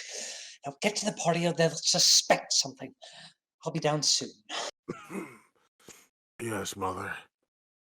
A few minutes later, Fester, now cleaned up and in a black formal coat, enters the ballroom with Morticia. Everyone, your attention, please. the music stops and the guests fall silent. Tonight we dance for our treasured guest of honor, Fester Addams. Everyone applauds as Fester is led to the center of the dance floor, where Gomez, who has exchanged his suit for a bright red Cossack shirt and hat, is waiting for him. The mamushka! Ha ha! Taught to us by our Cossack cousins, the mamushka has been an Addams family tradition since God knows when. We danced the mamushka while Nero fiddled. We danced the mamushka at Waterloo. We danced the mamushka for Jack the Ripper. And now, Fester Addams, this mamushka is for you. Gomez grabs Fester's hand as the orchestra begins playing again. Morticia, Granny, and all the Addams women pull out tambourines and begin playing a stirring martial beat as Gomez begins to lead Fester in a circular step. As the music's tempo increases, Gomez begins slapping his thighs and clapping. To Fester's surprise, so does he, not after Gomez, but at the exact same time. The two men clap a few more times before head-butting each other. Meanwhile, Tully is intercepted by Abigail as he exits the ballroom. Where are you going? There's trouble. Hey, not to worry. Plan B. But that hideous little girl. I'm in charge. 10 minutes. I'll be back. Tully pushes past a visibly concerned Abigail. In the ballroom, the mamushka continues. The bald man gawks at himself with delight as he continues mirroring each new step Gomez performs via muscle memory he didn't know he had. They stomp, they hop, they slap their chests, they slap each other's faces, and then Gomez tosses Fester into the air. Fester does a double somersault with a twist and sticks the landing. Gomez pulls out 4 ceremonial knives with blades that are over a foot long and tosses a pair of them to Fester. As they approach each other, they swipe their blades together, sparks flying from the metal every time they make contact. The two men continue dancing, clashing their weapons and swinging broadly with each other. Gomez produces 2 more knives and begins tossing them to Fester. They juggle the 6 blades back and forth for a while, until Fester catches 2 with each hand and 1 under each of his arms. Gomez pulls a 7th sword out of his belt and tosses it high into the air. Fester tilts his head back, opens his mouth wide, and swallows the sword to the hilt as it falls.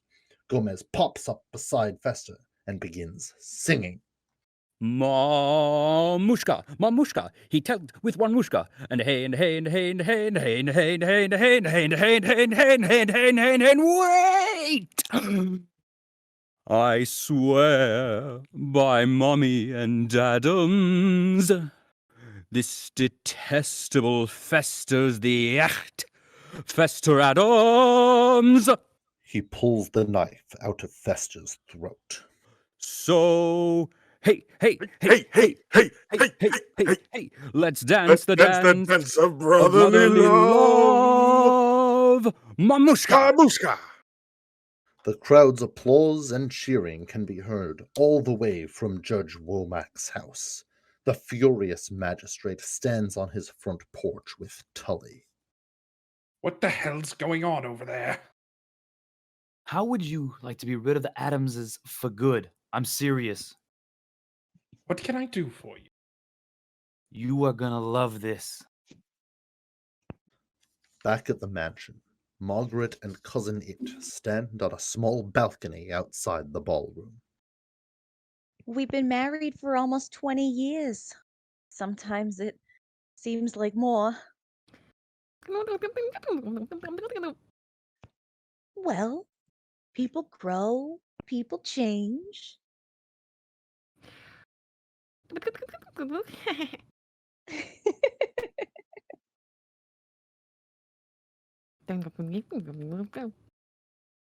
Isn't it a beautiful night? A little while later, the party winds down and people begin leaving. Gomez and Morticia stand by the front door, while Flora and Fauna give goodbye kisses to Fester, covering his bald head and face with lipstick. You'll come see me before you leave, won't you, Fester? I'll call once I'm alone. An ambulance pulls up, and white-jacketed attendants step out with a straitjacket built for two. There's your ride, girls. Fester and the twins wave goodbye to each other as the girls are bound by the attendants. Cousin It leans out the window of his car, sharing a final moment with Margaret. You're a marvelous dancer. It's been so much fun.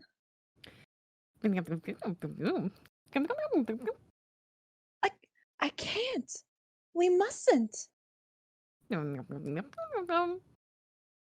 Cousin It begins pulling away, honking his car's squeaky horn twice as he goes. Margaret waves at him. Call me. Upstairs, Fester skips down the hall, dancing bits of the mamushka, the Amor twins' kisses still fresh on his cheeks. Mamushka, I saw with one wooshka, and a hey, and a hey, and a hey, and a hey, and a hey, and a hey, hey.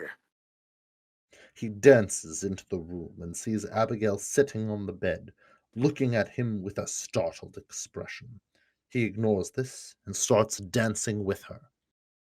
Hey, hey, hey, hey, Gordon? hey, hey, hey. Gordon, what are you? Gordon, stop! Hey, hey, Gordon, hey, no, hey, hey, stop! hey, Gordon, hey, stop hey, it! hey, Stop hey, it this hey, hey. instant! Oh, He finally lets her go.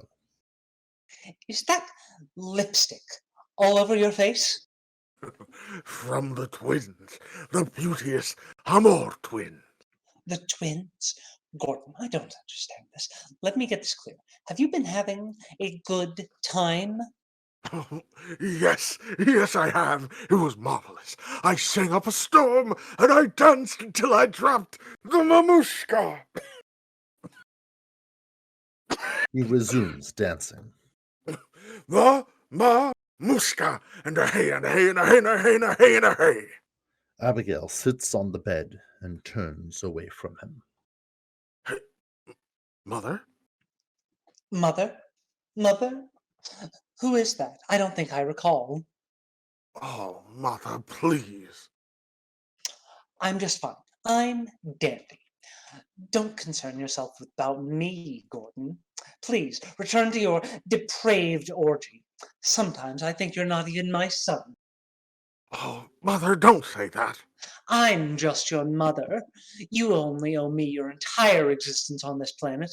Please, Gordon, by all means, go. Sing, dance, date. Oh, Mother, I'm terribly sorry. It was just a party. It's over. It means nothing. Those twins. Oh. And that hunchback, cousin It. They're not you. Say it, Gordon. Make me believe it. I love you, and I want money. We've got to find Telly. In the ballroom, Morticia lifts the cover of a large serving platter and discovers Pugsley asleep, curled up on the plate.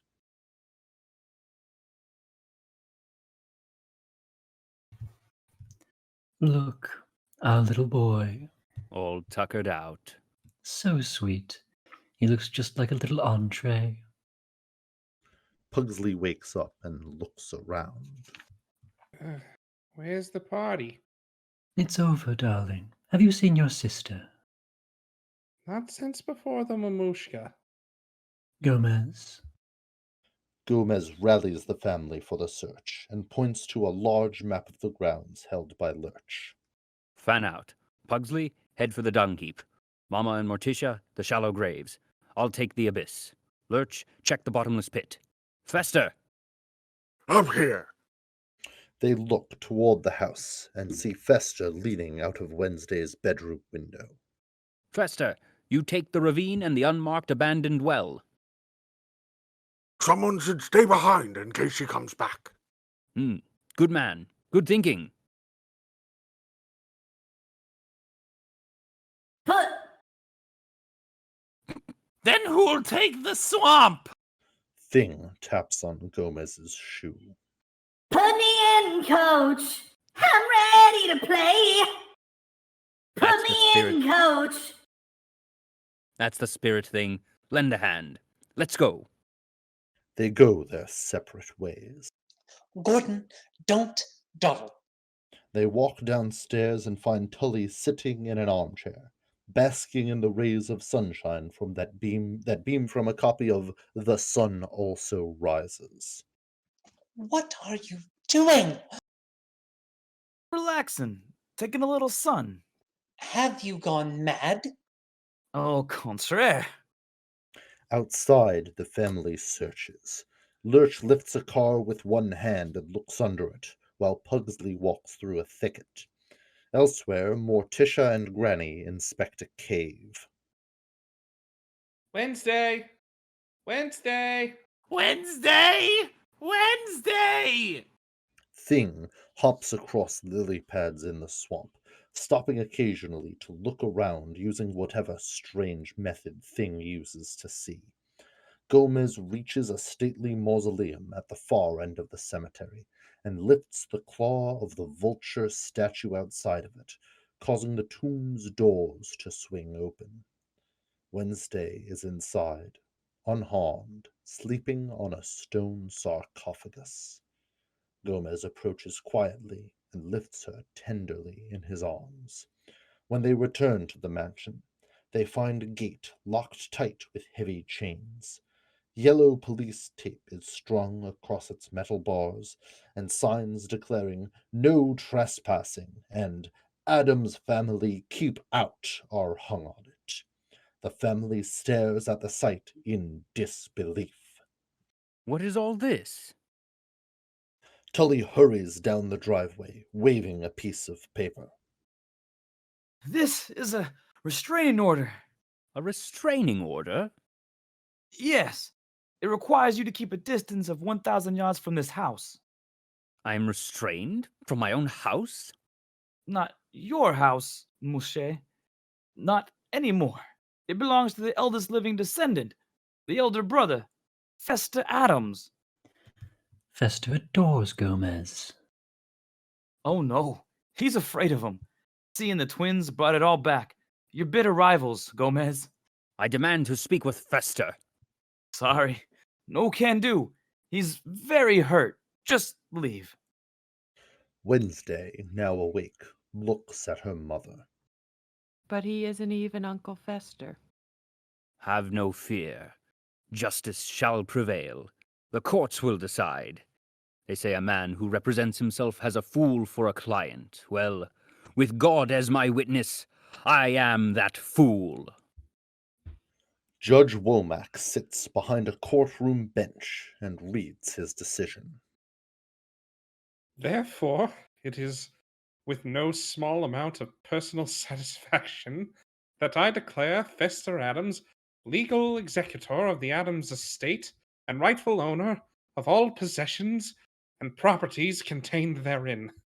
With one exception. Gomez Addams, I believe these are yours. He pulls a bucket out from behind his desk and pours out its contents, dozens of golf balls. Not long later, a defeated Gomez sits in the passenger seat of the family car, while the family carries the few belongings not considered part of the estate out of the house. Morticia takes out a carnivorous plant. Granny brings her cauldron. Wednesday has her headless doll. Pugsley lugs his chemistry set, and Lurch uproots his favorite tree before strapping it to the car. Thing follows, dragging a toy wagon packed with magic books and various single gloves. Fester watches from a second-story window as the car drives off. Later that day, Tully, Abigail, and Fester stare at the many hanging chains behind the secret passage. They each grab one and are each promptly pulled upward through the water tanks and jettisoned out of the chutes on the side of the house. You are doing this on purpose. That's right, Mother. Isn't it fun? I'll race you back. They all struggle to their feet and march grimly back toward the door. At a crummy motel down the street, Gomez sits gloomily in a cheap green, some kind of chair, presumably reclining chair, while Thing massages his head. Morticia sits at a small table with the rest of the family. Yes, we've been forced from our home. Yes, we've been betrayed by those we trusted. But we are Addamses, and we will not submit. Who recalls the fable of the tortoise and the hare? Who won? The swift yet lazy little cottontail and his slow but determined companion? What does that story teach us? Kill the hare! Skin it! Boil it! Put the tortoise on the highway. During rush hour. Yes, we will survive. Poison us, strangle us, break our bones. We will come back for more. And why? Because we like it. Because we're Addamses. Because we're Addamses. And we like it. Later, Wednesday and Pugsley have set up a lemonade stand in front of the motel's gaudy signs. The wooden sign above their rickety table shows the price of their wares, the cups of bubbling, steaming liquid that are almost certainly not lemonade, has been cut from 50 cents to 25 cents to 5 cents. Lurch walks toward them, carrying a small vacuum cleaner, and Pugsley offers him a cup of whatever it is they're selling. Here, Lurch, on the house. Lurch downs it in a gulp, and a moment later he burps out a fireball. Meanwhile, Morticia is interviewed by a personnel officer at an employment agency. We have so many homemakers entering the workforce. Your domestic skills can be very valuable. College? Private tutors. Major? Spells and hexes. Liberal arts. What about your husband? Is he currently employed? He's going through a bad patch at the moment, but it's not his fault. Of course not. What is he? A loafer? A hopeless layabout? A shiftless dreamer? Not anymore. Over at the motel, a Girl Scout with several boxes of cookies under her arm approaches Wednesday and Pugsley's lemonade stand. Is this made from real lemons? Yes. I only like all natural foods and beverages, organically grown, with no preservatives. Are you sure they're real lemons? Yes. Well, I'll tell you what. I'll buy a cup if you buy a box of my delicious Girl Scout cookies. Do we have a deal? Are they made from real Girl Scouts? Wednesday and the Girl Scout stare each other down for several long seconds. To her credit, the Girl Scout probably lasted longer than anyone not related to Wednesday ever has, but she eventually turns and walks away with a neutral expression. Honestly impressive. Over at a daycare center, Morticia reads to a group of toddlers. And so the witch lured Hansel and Gretel into the candy house by promising them more sweets, and she told them to look in the oven, and she was about to push them in when, lo and behold, Hansel pushed the poor defenseless witch into the oven instead, where she was burned alive, writhing in agony. Now, boys and girls, what do you think that feels like? All the toddlers began to cry. At the motel, Thing skitters across a page of wanted ads. Television snack bar operator? No. Security officer? No. Oh, courier wanted. Hello! The same day, Thing dashes across a busy office building, pulling a wagon whose handle is around his wrist, not paying any mind to the confused stares he is getting. Excuse me! Coming through! Hey! I'm courting here. No, hold on. Couriering here. Yeah. Out of the way! Out of the way! Oh, ho, ho! Excuse me, miss. He zooms through the halls and past the papers that are dropped in shock at the sight of him, eventually stopping in the middle of the office. Delivery! Delivery! Got your Uber Eats right here! Delivery, delivery, delivery!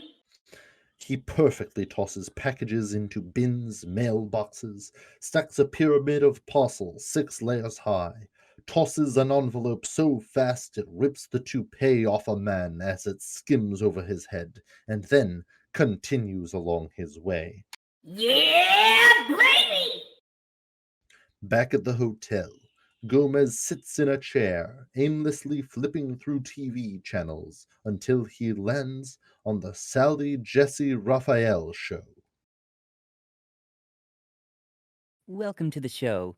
Voodoo witch doctors in the United States. Do they really exist? Or is this just tabloid hooey? We'd love you to call in with your comments. At the mansion, Abigail and Fester eat at opposite ends of the table.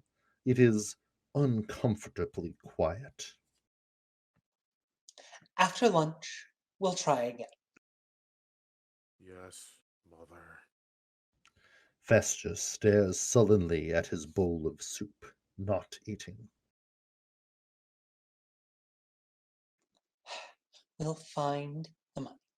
Meanwhile, we have this little nest, quiet and cozy, without that dreadful family.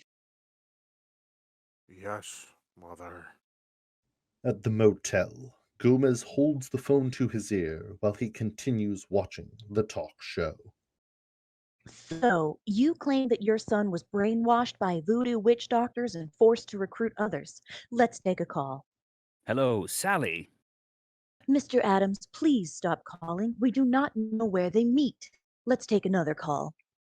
Gomez slams the phone down with frustration and turns off the TV. Morticia and the children sit on a nearby bed, looking at Gomez, whose lap is filled with junk food. Gomez, why don't we go for a drive? The whole family. A drive? And Miss Gilligan? The motel room door opens and Granny looks inside. She is holding a bat. I will leave it to your interpretation, dear listener, if this is a piece of sports equipment or an animal. Dinner is going to be late. She shuts the door again. Here, boy! Here, boy! That night, everyone sleeps, with the exception of Morticia, who sits up in bed beside Gomez. She looks around at her family. Wednesday sleeps in the same bed as Granny. Lurch is flat out on the floor.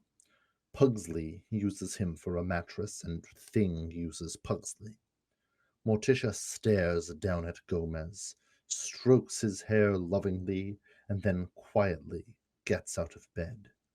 She doesn't see Thing wake up and follow her down the street. A few minutes later, Tully answers a knock on the mansion door. It's Morticia. I would like to speak with Fester. Tully steps aside and allows her to enter, while Thing skitters up the driveway. Soon enough, Morticia is being strapped to a torture rack by Fester and Tully under Abigail's supervision. You're a desperate woman, consumed by greed and bitterness. We could have been such friends. Gordon, let's get started. But, Mother, Stop stalling. I'm not stalling. Stop battering me. Thing hops onto a windowsill and sees Morticia on the rack. The vault, Mrs. Addams. Any thoughts? None whatsoever. Tully, take over. Tighten it. But I've got this stomach thing when I, torture people. Do it. Tully shuts his eyes and tightens the rack. Morticia's bones make a horrible popping, stretching sound. Oh! Again. Tully tightens the rack again with an increasingly queasy expression. Ooh! Fester winces and looks away. Outside, Thing's entire being shudders before hopping down and skittering away. Oh, my entire being is shuddering. This is bad. Tighter. You've done this before. A hand possessed, Thing races across a busy intersection. Oh, crap. Oh, crap. Oh, crap. Crap, crap, crap. Red light. Red light. Okay, I played Frogger before. All right, can't wait. All right, now I gotta wait. Okay, under this car, avoid that car. Okay, stop. All right, hop onto the log. Okay, float across the lake a little bit. Okay, stop. Wait. All right, flat. Hitchhiker thumb. Really? Nothing? All right, jokes. Oh, I'm going that way. Thing leaps up and grabs the bumper of a passing car by his fingertips. He manages to hold on until the car passes the motel, jumping off and rushing to the room where the rest of the family is staying. He knocks on the door as loud as he can, waking Gomez. Who is it? We're paid through Thursday. A minute later, Thing is frantically attempting to communicate with Gomez, one sign language letter at a time. Okay, I knew those lessons would pay off someday. Gomez, for the love of all that is unholy, I hope you remember what you read in those books that I gave you. Come on. M-O... More? Uh-huh. Morticia? There we go. Morticia what? Slow down. It's terrible when you stutter. No, forget it. Pen, burger, wrapper. Okay, all right. All right. Oh, this pen is dead. There's no ink. Okay, just like someone is going to be if we don't do something soon. Okay, all right. Oh, a spoon. Okay. Morticia? Tap. Come on, tap. Come on. In danger? Uh-huh. Stop. Frogger, significantly more difficult. IRL. Stop. Send help. At once. Stop. Oh, finally! Now excuse me while I pass out. Thing flops down in exhausted triumph. Gomez grabs him and heads off. At the mansion... Mother, you can't! We didn't negotiate red-hot pokers! Mel. Tully Alford. Charlatan. Deadbeat. Parasite. How Gomez adored you. Not enough. Morticia, please. And dear Fester, which is the real you? The loathsome, underhanded monster you've become? Or the loathsome, underhanded monster we came to love? Please don't ask me. Gate opens with an uncharacteristically quiet creak as Gomez approaches in the car with Thing on his shoulder. I know what you're feeling, Fester. Gordon, I have a thought. Just a notion top of my head. Tell me what you think. Since you and Mrs. Addams are so very close, Abigail hands him the poker. Be my guest. Suddenly, Gomez backflips through the window, crashing through the glass, followed by Thing. Addams! Cara mia. Mon cher. Thing tosses Gomez a saber from the study wall. Tully also grabs a sword and approaches Gomez. Darling, take care. Without even looking, Gomez parries Tully's thrust. Dirty pool, old man. Never again. They begin dueling. Tully feints, then slashes, scratching the back of Gomez's hand. One for you, Tully, and now... Gomez retaliates, his blade flashing like lightning. In a flurry of motion, Gomez disarms his opponent, takes the second sword with his free hand, and crosses the two blades in front of Tully's throat, forcing him to his knees. One for me.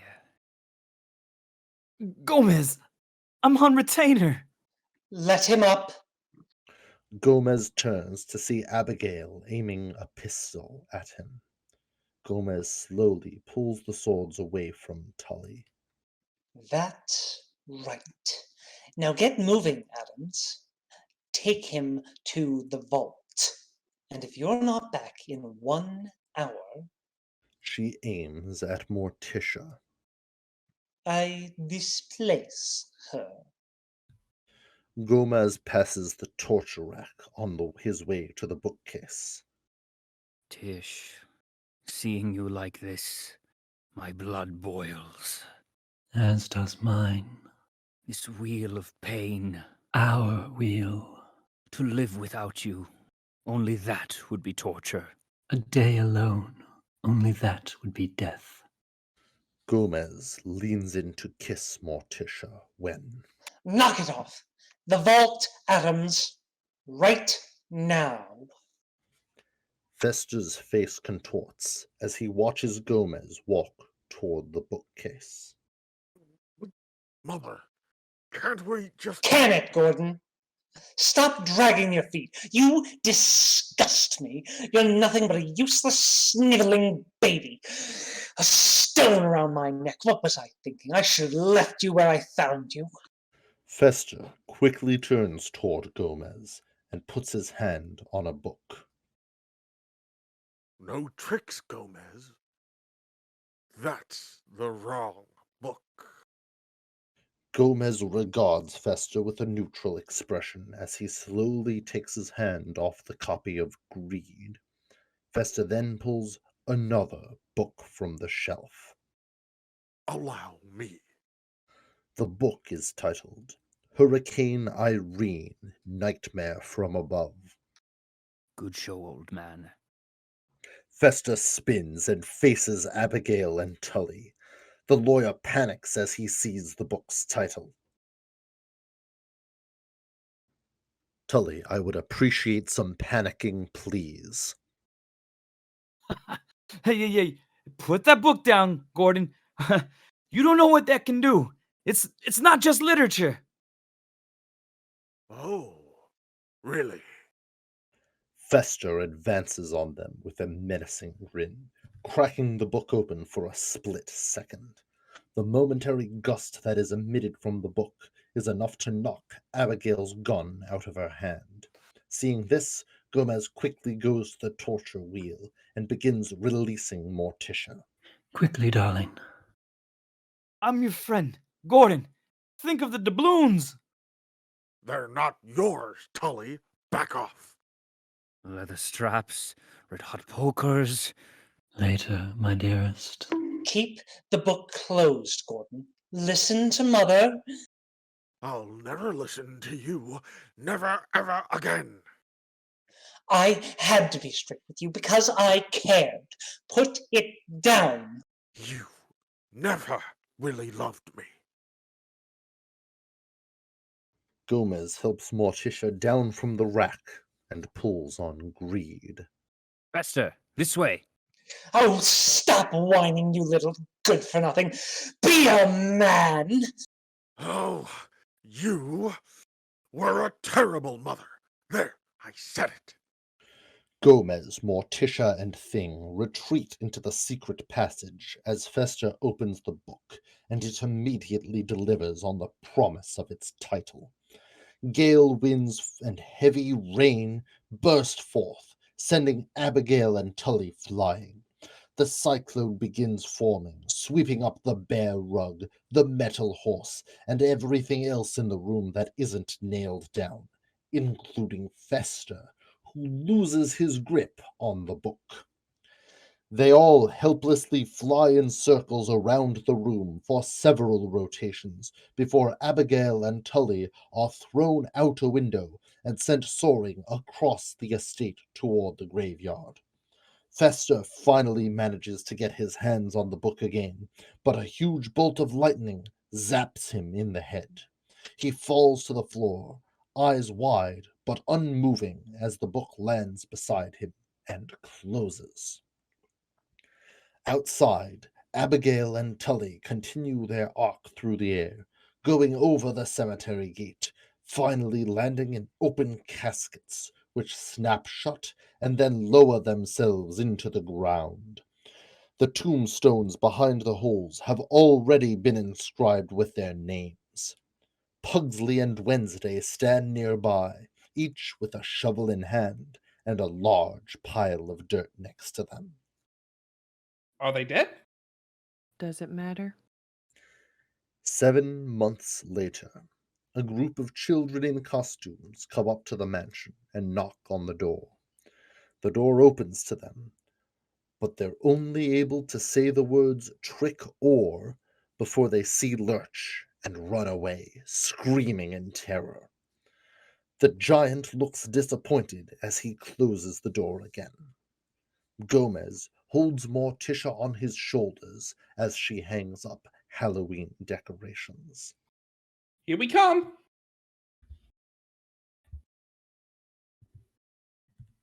Pugsley, old man.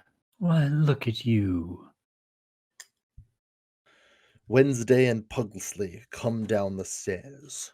Wednesday is dressed in her usual outfit, but Pugsley is dressed as a tiny version of Fester, complete with a shaved head and greatcoat.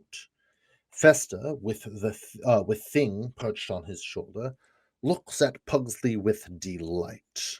Oh, the kid looks absolutely hideous. Oh, I'm so proud. How do you like it? Well, what can I say? He's gonna break hearts.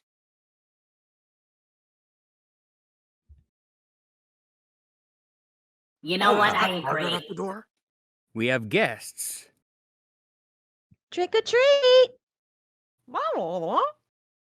Margaret, dressed as a fairy princess, walks in alongside Cousin It, who has swapped his usual bowler hat for a cowboy hat, bandana, and holster belt. Hello, Margaret. Cousin It, I almost didn't recognize you. Isn't he handsome? Everyone keeps asking where he bought his costume. It is a wonderful hat. Wednesday, what are you, darling? Where's your costume? This is my costume. I'm a homicidal maniac. They look just like everyone else.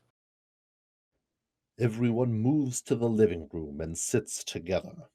Lurch sets up an easel and paints a portrait of Fester and Pugsley on canvas, while Granny serves Gomez and Wednesday. Granny serves Gomez. The sentence doesn't make sense here. Excuse me. Granny Just serves do Gomez. it! Wednesday is sitting on the floor amid newspapers, carving a pumpkin, and Morticia is knitting. Margaret and Cousin It sit together, holding hands. Granny brings people cups of steaming drinks.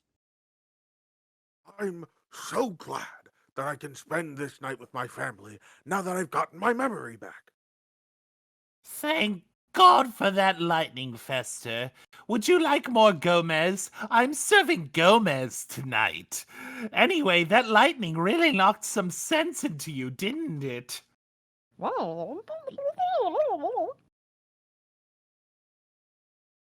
You remember, old man. Dr. Pinderschloss really did find Fester tangled in a tuna net 25 years ago. With amnesia. From the Bermuda Triangle. How true. Stranger things have happened. Please, Uncle Fester. Pugsley. Or the picture. Pugsley hands Fester a light bulb, and he grips it with his teeth. The electricity from Hurricane Irene seems to have lasted, because the bulb illuminates. Gomez stands up, having finished the pumpkin. He places it on a table, and we see a single eye in the middle of the pumpkin's forehead. You know, all the old sayings are true. There's no place like home, and blood is thicker than water. And just as refreshing. All right, everyone, time for a game. What shall we play? Bobbing for apples? Charades? Lee. Of course, wake the dead. Wake the dead. Wake the dead. Wake the dead! Out to the cemetery. Come on, everyone. Granny, I've never played this before. How does it go? Did you bring a shovel? Uncle Fester, will you be on my team? No, mine. Wednesday, I'll tell you what. We'll give you a head start. 3 skulls and a pelvis. How's that? Pugsley and Wednesday cheer and run out. Festa faces Gomez.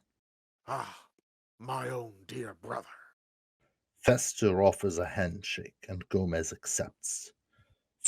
Festa then tightens his grip and flips Gomez over. Judo flip!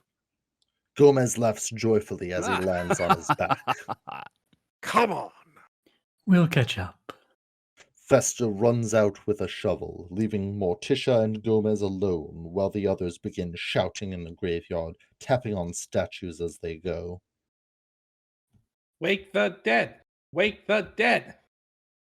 Uncle Atlas, wake up. Come on, Aunt Laborgia, wake up! No, children. You have to dig. That's half the fun. Festa runs up to the children, and the 3 begin excavating the graves. Gomez and Morticia drift to the front door, hand in hand. Oh, Tish, what a night. Everyone together at last. What more could we ask? Gomez. Morticia holds up a tiny hand-knit jumper with 3 legs. Cara mia, is it true? Oui, mon amour. They embrace and kiss as Pugsley finishes unearthing a casket. Wake up, Grandpa Addams. It's Halloween. Children, look. Great Aunt Lavinia. She was beheaded by her own children. Yay! Morticia and Gomez are still kissing in the doorway. The full moon shines brightly in the sky as the Addams family celebrates the best night of the year.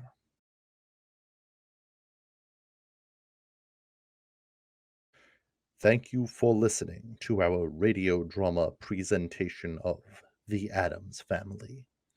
Gomez Addams was played by Joel Guttman. Morticia Addams was played by Hayes Converse. Fester Addams was played by Lealin Queen. Abigail Craven was played by Celeste English. Tully Alford was played by Seth Jones. Wednesday Addams, Fauna Addams, and Cousin It were played by Mary Rivette. Pugsley Addams, Judge Womack, and Susan Firkins were played by Danny Hill. Margaret Alford, Flora Addams, Girl Scout, Personnel Officer, and the Slide Singer were played by Samara Metzler. Thing and Granny Addams were played by Cam Griffin. Narration was done by me, Sean Robert. Script adaptation and Thing's dialogue were written by Joel Guttman. Audio engineering was provided by John H. Baker. We are pleased to announce that on Saturday, October 16th, we will be doing a radio drama presentation of Mystery Men. The performance will begin at 4 p.m. Eastern Time.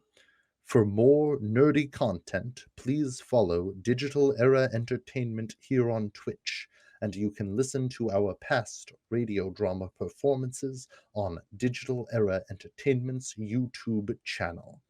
Once again, thank you for tuning in. We hope you will join us again next time.